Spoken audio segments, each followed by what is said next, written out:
군대 훈련소에 들어가면 일부러 이 세상과 연결되는 매체들을 모두 제한을 합니다. 유일하게 세상 소식을 들을 수 있는 것이 이제 국방일보라고 하는 이제 국방부에서 나오는 신문 하나인데요. 그래서 매일 아침마다 유일하게 세상과 소통할 수 있는 이 신문을 보려고 그 한 생활관에 한 50명 정도 되는 인원들이 그곳에 몰려 있는 것을 보게 됩니다. 그런데 이 신문에게 쏟아지는 인기는 한 3, 4분이면은 곧 시들해지고 이제 신문만 덜렁 남게 됩니다. 왜냐하면은 신문에서 이 군인들이 보는 게요, 딱 두 가지밖에 없기 때문입니다. 하나는 4컷짜리 시사 만평이고요, 또 하나는 오늘의 운세이기 때문이죠. 생각해보면 참 한심했던 게 다들 21살, 22살 이제 그 또래들이 있었습니다. 그러다 보니까 한 운세에서 한 2, 30명이 같은 답을 받는 거죠. 그런데 그것을 보면서 야, 나는 오늘 운세가 좋대. 나도 좋다고 하던데? 이런 식으로 서로 이야기하는 것들을 보면서 참 군대였기 때문에 가능한 것이 아니었나라고 생각을 해봅니다. 그리고 생각해보면 사실 훈련소 안에만 있을 것인데 동쪽에서 오는 귀인이 무슨 의미가 있고 연애운, 재물운 뭐 이런 것들이 무슨 의미가 있겠느냐라는 거죠. 그런데 이상하게요, 오늘의 운세에 좋은 일이 있다라고 하면 그날 하루가 굉장히 힘이 넘치는 것 같고, 반대로 우환이 있다라고 이야기하면은 싱숭생숭해지곤 합니다. 그러던 중에 가뜩이나 우환이 있다고 하는 상황에서 기합까지 받게 되면은 점괘가 맞았나 보다 생각하게 되는 거죠. 재밌지 않습니까? 어제도 받았고 엊그제도 받았던 기합인데 또 어쩌면 내일도 받게 될 기합인데 단지 그 오늘의 운세에서 우환이 있다라고 하니까 마치 그게 맞는 것처럼 느껴진다라는 것입니다. 여러분, 우리는 불확실한 인생에서 무언가 확실한 답을 알고 싶어 합니다. 그래서 아직 펼치지 않은 그 내일에 뭐라고 쓰여져 있는지 누군가 이야기해 줬으면 하는 기대감이 있다라는 거죠. 특별히 어려운 상황을 만나면은 이러한 마음이 더욱 커지기 마련입니다. 오늘 본문에 사울이 만난 상황이 또한 그런 상황이었습니다. 지난 시간에 우리는 다윗이 사울을 피해서 블레셋의 가드 왕에게 찾아가 그를 의탁하는 장면에 대해서 말씀을 나누었습니다. 그곳에서 다윗은 이스라엘의 그 대적들을 공격하고 그러면서 그 왕에게 가서는 내가 이스라엘을 침공하였다라고 보고를 하는 이중 스파이 생활을 했던 것을 우리가 확인할 수 있었는데요. 그러나 블레셋이 이제 이스라엘에 대한 대대적인 공격을 계획하고 그 공격의 선봉에 다윗을 세우려 하면서 문제가 심각해집니다. 이제는 자기의 입장을 분명하게 해야 하는 아주 곤란한 상황에 처하게 된 것이죠. 그런데 성경은 이렇게 다윗의 이야기를 쭉 진행하다가 갑자기 딱 끊고 이제는 이스라엘의 사울 이야기를 시작합니다. 여러분, 다윗의 이야기를 하던 중에 사울의 이야기를 하는 이유는 무엇이냐? 우리가 이전에도 몇 차례 보았던 것처럼 이 다윗과 사울을 비교하는, 대비시키려고 하는 의도를 가지고 이렇게 배치를 한 것입니다. 자, 그렇다면 다윗이 고민하고 있었던 이때 사울은 어떠한 상황에 처해 있었을까요? 성경은 이 사울이 처한 상황에 대해서 이렇게 이야기를 합니다. 본문 5절 말씀. 사울이 블레셋 사람들의 군대를 보고 두려워서 그의 마음이 크게 떨린지라. 아멘. 자, 이전에 두려움에 사로잡히는 쪽은 사울과 대립하는 쪽이었습니다. 왜냐하면 하나님께서 사울과 함께 하시면서 그를 대적하는 자에게는 두려움이 임하게 하셨던 것이죠. 그러나 이제 하나님께서 사울을 떠나시게 되자 이제 두려워하는 쪽은 사울 쪽이 되었다라는 것입니다. 자, 그래서 사울은 비로소 이제 하나님을 막 찾으려고 하지만 이미 떠난 하나님은 그의 부르짖음에 응답하지 않으시죠. 자, 이런 상황에 이르자 사울은 자기에게 대답해줄 하나님 아닌 존재, 즉 대체제를 찾게 됩니다. 그리고 그가 찾은 대체제는 무엇이었느냐? 바로 사무엘 선지자. 그에게 기름을 부었고 또 쓴소리도 마다하지 않았던 그 사무엘을 하나님 대신 대답해줄 대체제로 선택하게 된 것입니다. 그러나 여러분, 우리가 이미 말씀을 통해 살펴본 것처럼 또 사울이 알고 있는 것과 같이 사무엘은 이미 세상을 떠난 뒤였습니다. 육신의 몸으로는 사무엘을 만날 수가 없는 상황인 거죠. 자, 그래서 사울이 택한 방법은 무엇이냐? 신접한 자, 즉 우리식으로 이야기하자면은 무당을 찾아가서 그로 하여금 사무엘의 영혼을 땅에서 불러오게 하라. 그리고 그를 내가 대면하겠다 라는 것을 생각하게 됩니다. 자, 그의 충실한 부하들은 블레셋이 진치고 있었던 그 수넴 바로 너머에 있었던 엔돌이라는 곳에 이 신접한 자가 있다라는 것을 발견하게 되고요. 그래서 이 사울은 기름 부음 받은 그 왕의 옷을 벗어놓고 그 적진을 통과하여서 엔돌에 그 신접한 자를 만나러 가게 됩니다. 그리고 그곳에서 그토록 원하던 사무엘을 만나게 되죠.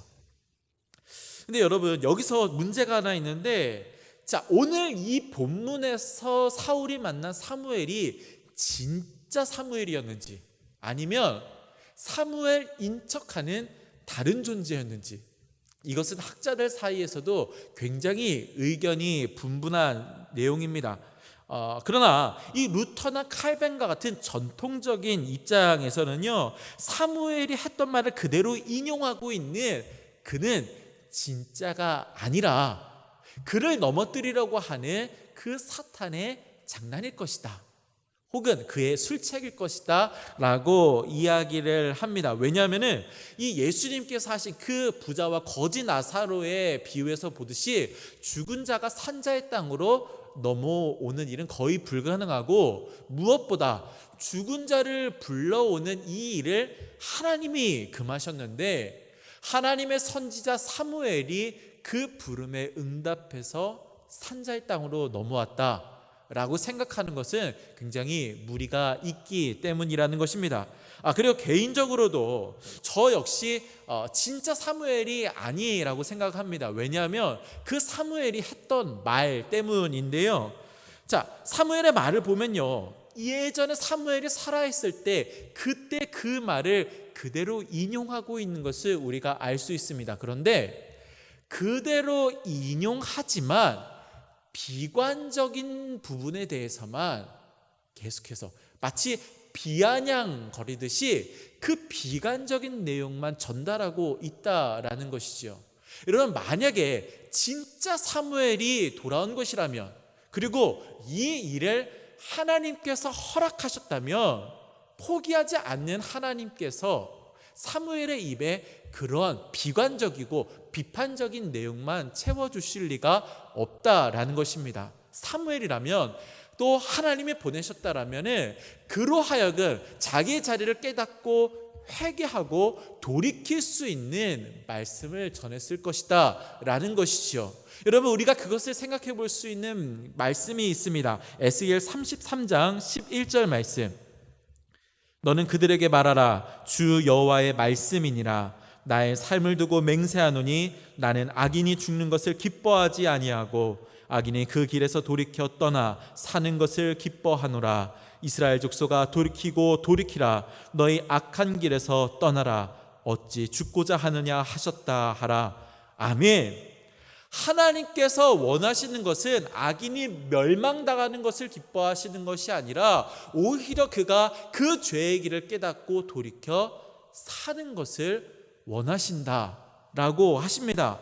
그러나 오늘 사울은요, 사울에게 전하는 그 말씀에는 결코 그로 하여금 돌이키게 하는 책망이나 혹은 회개를 촉구하는 말씀이 전혀 없다라는 것입니다. 그런데 여러분, 이렇게 극명한 사실에도 불구하고 사울은 보이지 않는 하나님의 말씀이 아니라 지금 내 눈앞에 보이고 들리는 그 사무의 형상으로 한 그 영적인 존재의 말을 귀 기울이고 있다라는 것, 이것이 문제입니다. 결국 그 비관적인 말은 그로 하여금 넘어지게 하는 결정적인 말이 되는 것이죠. 여러분, 생각해보면 이 사울의 비극은요, 계속해서 오답을 선택해온 결과라는 것을 우리가 알 수 있습니다. 두 가지 선택, 두 가지 말을 두고요, 내가 들어야 할 음성을 듣는 것이 아니라 듣지 않아야 할 음성을 들어왔다는 것, 그것을 선택해온 것이 오늘 이 비극적인 상황을 만들게 되었다라는 것입니다. 사울은 인간적으로 보았을 때 그는 계속해서 좋은 선택을 해왔습니다. 아버지의 잃은 양을 두고 사무엘에게 물어보러 가는 일, 좋은 선택이었습니다. 길앗을 위협하는 암몬의 소식을 듣고 분연히 일어나 구원을 행해야 했다는 것, 좋은 일이죠. 좋은 선택이었습니다. 국가 시스템을 안정시킨 선택도 좋은 것이었고, 무엇보다 골리앗을 대하면서 17살 소년 다윗을 보낸 것 역시 결과적으로는 좋은 선택이었다는 것을 우리가 알 수 있습니다. 그러나 그가 매번 오답을 선택한 영역은 어떠한 영역이었느냐? 바로 확실한 것과 확실해 보이는 것 사이에 선택해야 되는 그러한 상황에서 늘 잘못된 선택을 해왔다라는 것입니다. 사울은 블레셋과의 첫 번째 전투에서 이 질문을 받았습니다. 확실한 것과 확실해 보이는 것. 여러분, 확실한 건 무엇입니까? 일주일이 지났지만 제사는 하나님의 영역이므로 하나님께서 인정하신 사무엘이 올 때까지 기다려야 한다. 이것은 확실한 답이었습니다. 그러나 지금 눈앞에 계속해서 떠나는 그 백성들의 마음을 붙잡기 위해서 자기가 제사의 영역을 침범하는 것, 이것은 확실해 보이는 답이었습니다. 그런데 사울은 확실한, 사무엘을 기다리는 그 확실한 답을 선택하는 것이 아니라 자기가 제사를 드리는 확실해 보이는 답을 선택했지요. 아말렉과의 전투에서 확실한 답은 하나님의 명령에 순종하여서 모든 생명을 진멸하는 것이었습니다. 그러나 이처럼 소나 양과 같은 가축 중에 좋아 보이는 것들, 눈에 좋아 보이는 것들, 또한 손에 잡히는 것들, 이런 것들은 확실해 보이는 것이었습니다. 그래서 그것을 택하게 되었지요. 사울은 다윗을 추격하며 계속해서 어떤 사람들의 어떤 말에 휘둘려 왔습니다. 왜냐하면 그것은 눈에 보이고 귀에 들리는 것이었기 때문에 그것을 신뢰할 만하다라고 생각했던 것이죠. 그러나 하나님은 눈에 보이지 않고 그의 말씀은 귀에 들리지 않았습니다. 그러하기 때문에 그는 확실한 하나님의 말씀을 버려두고 계속해서 그 어떤 사람들의 어떤 말을 쫓아서 악을 택하여 왔다라는 거지요. 결국에는 그 사탄이 만들어낸 그 허상의 말에 이끌려서 비극적인 선택을 하는 이런 안타까운 결과를 맞게 되었다라는 것입니다. 자, 그러므로 우리는 확실해 보이는 것을 쫓아 살아온 그 사울의 인생을 통해서 이 한 가지를 마음에 새겨야 할 줄로 믿습니다. 자, 스크린을 보시고 함께 읽겠습니다. 시작. 확실해 보이는 사람의 말이 아닌 확실한 하나님의 말씀을 들어야 한다. 아멘. 신문 끄트머리에 있는 오늘의 운세가 그 하루의 태도에 영향을 주는 것처럼 여러분, 우리 주변에는 우리의 삶을 요동하게 하는 어떤 사람들의 어떤 말이 참 많이 있습니다. 자, 어떤 사람은 무엇을 먹으면 건강해진다라고 하는 그 어떤 말을 지나치게 의존합니다. 또 어떤 사람은 정치적으로 이것이 옳다라고 하는 그 어떤 말을 지나치게 의존하지요. 어떤 사람은 이것에 투자하면 좋다라는 그 어떠한 말에, 또 어떤 사람은 자녀 교육을 위해서 이렇게 하면 좋다라고 하는 그 어떤 말을 지나치게 신뢰합니다. 그리고는 그 어떤 사람의 어떤 말이 그 하나님의 확실하신 말씀보다 더 확실하다라고 믿게 된다라는 것이지요. 여러분, 그러나 그 어떤 사람의 어떠한 말도 확실하신 하나님의 말씀보다 앞설 수 없다라는 것을 반드시 기억하십시오. 여러분, 그 어떠한 사람이 어떤 사람이든, 그 어떤 말이 어떠한 말이든지 간에 우리의 인생의 주관자 되시는 어떤 사람 아닌 하나님만이, 또한 그 어떤 말 아닌 하나님의 말씀만이 온전히 우리들의 삶을 생명의 길로 인도해 주신다라는 것입니다. 여러분, 오늘의 운세는 존재하지 않습니다. 오직 하나님의 거룩하신 섭리만 존재할 뿐입니다. 가장 좋은 길을 아시며 또 그 길로 인도하시는 그 하나님의 말씀을 신뢰하는 여러분 되시기를 간절히 소망합니다. 여러분, 그 말씀을 쫓아가는 인생, 어떤 사람이 아니라 그 확실하신 하나님의 말씀을 따라가는 인생만이 하나님께서 계획하신 그 귀하고 복된 인생을 살아낼 수 있는 줄로 믿습니다. 그러한 인생, 바로 여러분들의 삶이 되시기를 주님의 이름으로 간절히 축원합니다. 오늘 이 시간 이 말씀을 마음에 새기면서 하나님, 다른 음성 쫓아가는 인생 되지 아니하고 오직 하나님의 음성에만 귀 기울이며 그 뜻 쫓아가는 인생 되게 도와주시옵소서. 함께 찬양하겠습니다. 이 세상을 살아가는 동안에 나의 힘을 의지할 수 없으니 기도하고 낙심하지 말 것을 주께서 참 소망이 되심이라. 하나님의 꿈이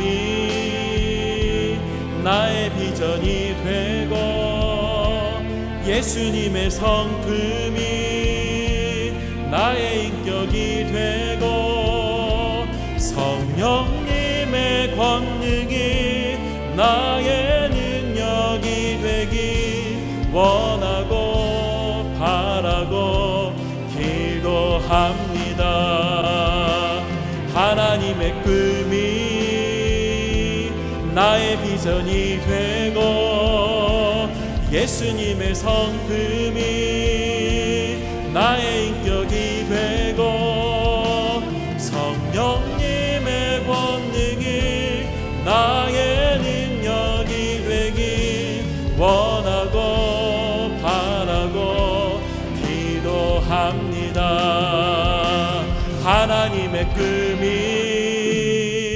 나의 비전이 되고 예수님의 성품이 나의 인격이 되고 성령님의 권능이 나의 능력이 되기 원하고 바라고 기도합니다.